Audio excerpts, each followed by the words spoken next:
Si vous aimez les plantes qui sortent de l'ordinaire, restez avec nous pour ce nouveau numéro des Passionnés.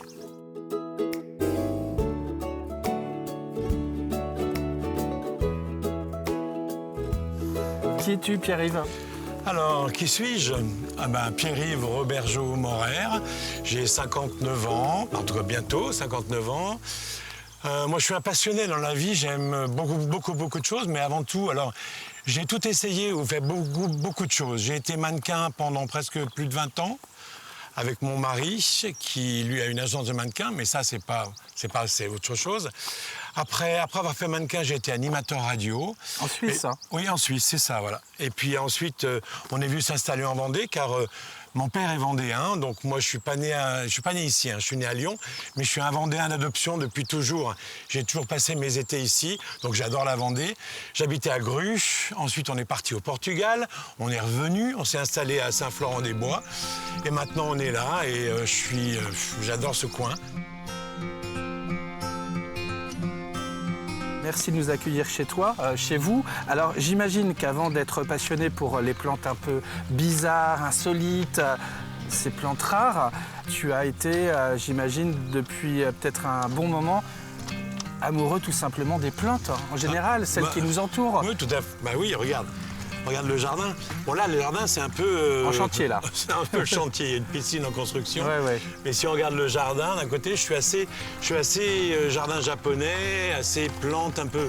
Alors, toutes les plantes, hein, vraiment toutes les plantes, c'est vraiment mon truc. Tout ce qui pousse, en fait, j'adore. Moi, mon truc, c'est vraiment, on me donne une graine ou une petite plante et j'aime la voir grandir. C'est ça. Je crois que c'est quand on est gamin. D'ailleurs, bon, nous, on n'a pas d'enfants, mais je crois que quand on est enfant, c'est ça. C'est voir grandir. Et moi, mon truc, c'était ça. C'était dans les plantes, j'adore ça. C'est voir la graine ou voir un petit machin, une bouture, par exemple, faire qu'une bouture, tout d'un coup, les racines apparaissent. Et ça, c'est ce que j'ai toujours adoré. Et c'est ce que je fais maintenant, en fait.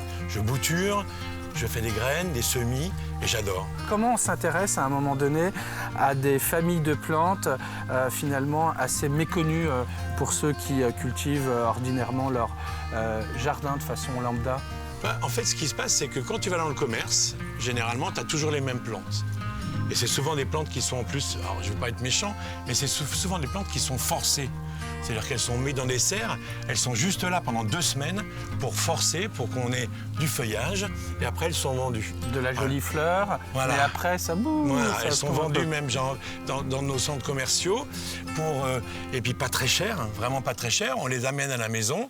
Alors en plus on t'explique même pas ce qu'il faut faire, et comme tu viens de le dire, en 2-3 semaines, mon but du jeu, moi, c'est de racheter des graines, racheter des plantes pour faire une continuité et racheter des raretés, justement, si je peux les trouver. Parmi les plantes que tu affectionnes le plus, on a beaucoup de plantes qui viennent d'Afrique du Sud, de plantes grasses. Alors, on a parlé de bonsaï, mais là, je pense plus aux succulentes. Notamment, il y a une famille que tu aimes tout particulièrement. C'est celle-ci. Ce sont des adéniums. Oui, c'est ça, les adéniums. Alors, il y a un gros coup de cœur pour cette famille de plantes. Hein. Vraiment un gros coup de cœur. En fait, il y a plusieurs noms. On les connaît sous adénium, on peut les connaître sur baobab chacal ou aussi rose du désert. Très souvent, on appelle ça une rose du désert. Qu'est-ce que tu aimes le plus chez ces plantes? Ce sont des plantes chameaux, hein, d'ailleurs. Oui, en fait, parce que c'est gorgé d'eau. Donc, ça veut dire que ça peut tenir vraiment très longtemps dans le désert ou même à la maison sans être arrosé. Et très souvent, d'ailleurs, on les perd. Pourquoi? Parce qu'on les arrose trop. Alors souvent, il ne faut pas les arroser ou les laisser tranquilles. Là, nous sommes au mois de mai, elles sont à l'extérieur. Cependant, l'hiver, elles sont plutôt à l'intérieur. Ah, mais l'hiver, elles sont dans la serre, tranquilles. Là, je viens de les sortir, en fait. Et bon, même la pluie, là, c'est pas trop grave. Si elles ont beaucoup de pluie tout d'un coup, c'est la saison des pluies, on va dire. Voilà, c'est leur saison des pluies. Et après, elles auront l'été, le plein soleil. Il n'y a pas de problème.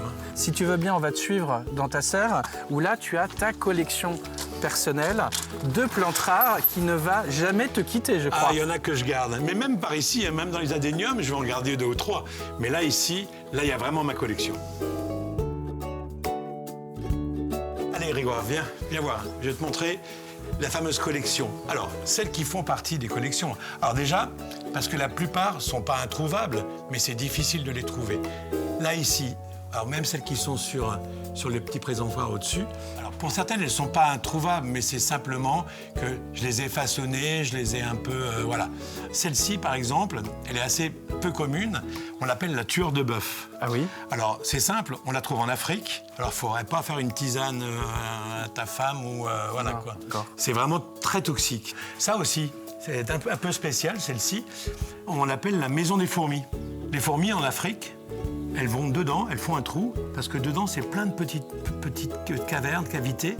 Là, elle est petite, hein. En Afrique, elles font... voilà.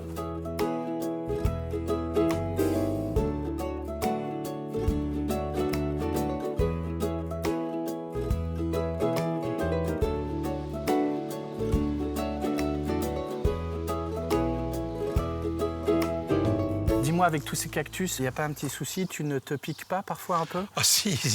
Mais je commence à avoir les mains assez costauds, à force. Ou alors j'ai des gants. Hein. Certains, je mets des gants pour pouvoir les travailler. T'es bien obligé. Hein. C'est des gants en cuir, des gros gants. Qu'est-ce que tu aimes chez les cactus qui sont souvent assez graphiques d'ailleurs? Ils évoquent quoi pour toi? Le cactus, alors déjà c'est graphique, mais c'est aussi, tout simplement, c'est qu'un cactus, ça se multiplie facilement, en fait. Ça se bouture très par facilement. l'infini, mais ça se bouture facilement. Et puis quand ça se bouture, en plus, ça va repartir encore plus graphiquement. C'est ça aussi qui est intéressant dans le cactus. Et puis il y a aussi les fleurs de cactus. Une fleur de cactus, c'est pas 2 fois plus beau qu'une fleur normale, mais vraiment, ça a des couleurs, des formes exceptionnelles. Parmi les plantes que tu aimes beaucoup et qui sont peu communes, on a aussi ces poivriers. Alors, dits poivriers, entre guillemets, ce sont des baies qui vont nous donner des notes qui se rapprocheraient un peu du poivre, d'où leur nom. Et là, ça vient de Chine, ça vient du Népal et ça pousse toute l'année au jardin chez nous. Hein. Ah oui, parce que ça tient jusqu'à 20, 29, moins 20, moins 29, donc on peut les planter sans problème ici. Alors il y a le timut, il y a le sancho, il y a le sichuan, vous avez la baie rose aussi également. En fait, là, moi j'ai les 4, mais il y en a encore plein d'autres. Il y a le faux poivre aussi, le sichuan. En fait, c'est tout très intéressant. Pour certains, on prend la baie et pour d'autres, on prend l'enveloppe de la baie.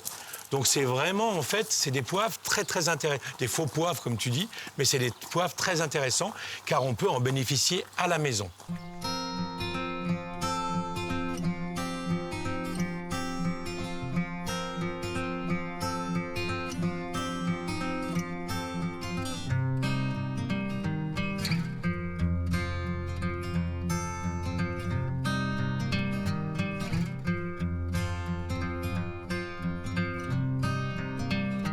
On voit également beaucoup d'agaves ici. Toi, qu'est-ce que tu aimes chez elle? Parce que là, encore une fois, ça peut piquer.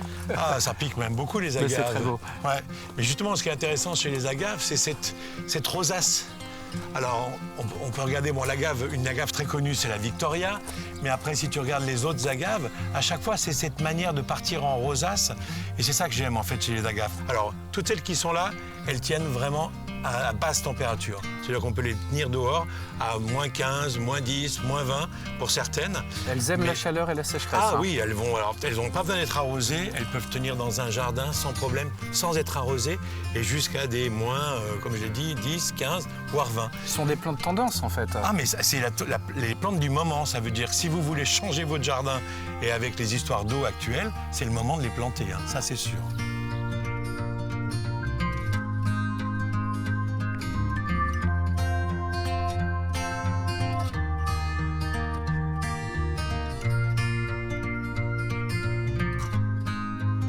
Pierre-Yves, toutes tes journées sont conditionnées par ces plantes insolites, rares, celles qui sont autour de nous.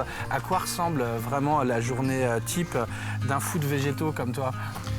C'est d'abord le temps. Quel temps il fait? Est-ce que je dois arroser? Est-ce que je dois fermer les rideaux de la serre? Est-ce qu'il fait trop chaud? C'est vraiment...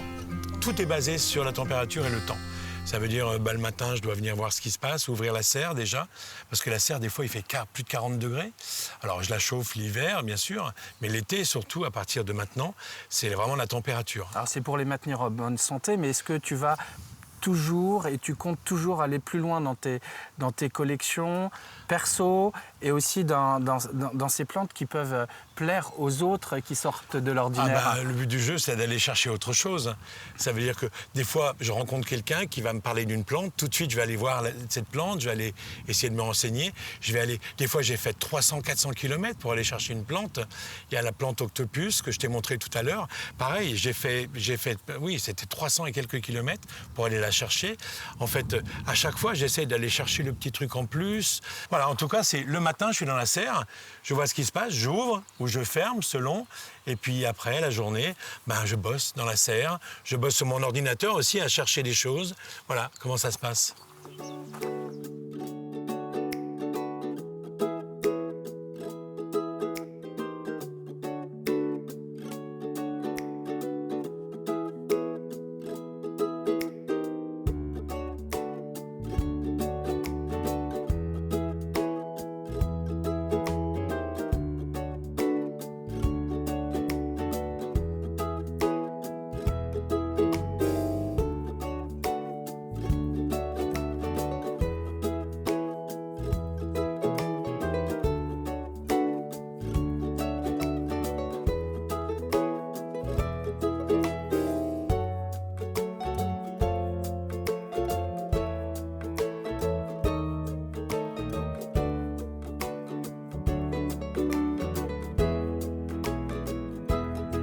Alors, on aurait pu passer beaucoup plus de temps avec toi pour parler des agrumes.